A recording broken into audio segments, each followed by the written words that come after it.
At the farm, we're installing a feed silo.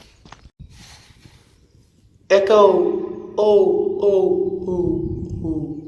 Now, if you're going to have any kind of medium-sized animal operation, you're going to need some kind of feed silo, because buying feed in bags is just not economical for anyone trying to make money out of this.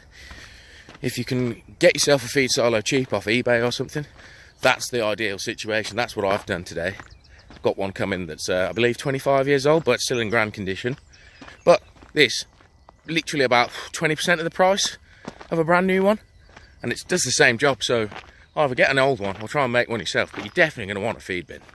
Firstly, you're going to want to select a location to build a little pad like this. This is a 10 by 10 pad. Well, 9 by 10, as you can see, missing the last edge over there. But you're going to want to build something like this to sit your silo on. You're going to want to make sure you can get a delivery vehicle to it quite easily. As you can see, we've got this right by the gates, making it super easy for the guy to actually drop this feed bin in and get deliveries in. Secondly, you're going to want to make sure it's on at least a 6 to 8 inch pad. So here we've got 4 inches of concrete, then we've got some animal wiring, thick gauge fencing, and then we've got another 4 inches. Now we've put thick gauge fencing in rather than rebar, because when we're positioning this, might not exactly line up with where the metal is, and if we've got rebar, there's no way you're putting the anchor bolts in. Whereas if you've got wire mesh, it'll flex slightly and you can get your anchor bolts in. Right, another 10 minutes or so and the delivery of the thing will be here.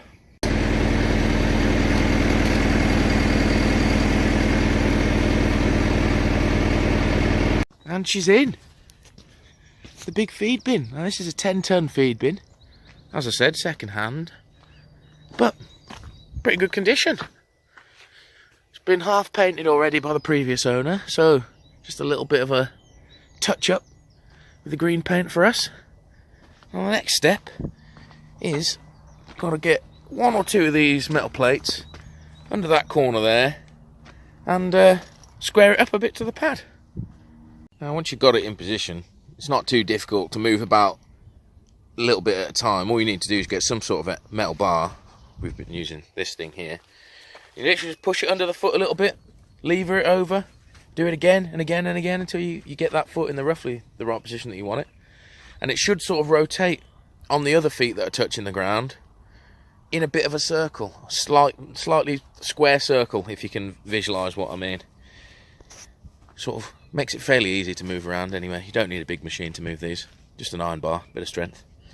Once you've got that in position anyway, if your pad's not perfectly level, like this one isn't perfectly level, you are going to want to get some metal plates, like I've got these metal plates here, so that just about, as you see, oh, there we go, tight, just about locks in position under there at the right height, so I can basically mount the anchor bolt on top of that plate, and it won't be flexing the legs, it'll just pull straight down on top of these plates, smooth surface, because you don't want to be cranking your bolts tight, twisting the legs slightly out of position. And obviously the more level you can get your feed bin, the better. This next bit, you need a tool. I'm using this big hammer drill, the big 16mm hammer bit. You see they've got like a weird attachment, different to a usual drill. And then I'm putting in these 16mm anchor bolts, so we're going to be drilling the hole pretty much 5-6 centimeters deep, maybe a bit bigger, and then push these in the ground, tighten them up, and then this little flange, can you see that there where there's the little splits? Basically as you tighten it up, that plug at the bottom pushes up into this bit where there's splits in the metal, and it basically forces the metal against the sides of the hole, which locks it in position, anchors it in, hence its name.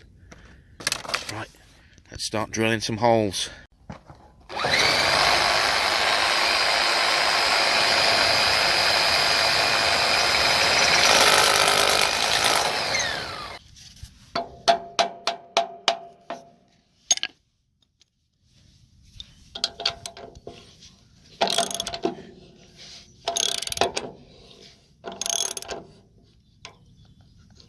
There we go, sorted. There we have it. All 8 of the holes drilled, anchor bolts pushed in, then tapped in with a hammer, tightened up. that's it, the feed bin secure. All sorted. Now just to get a big load of feed delivered. Right then, till next time.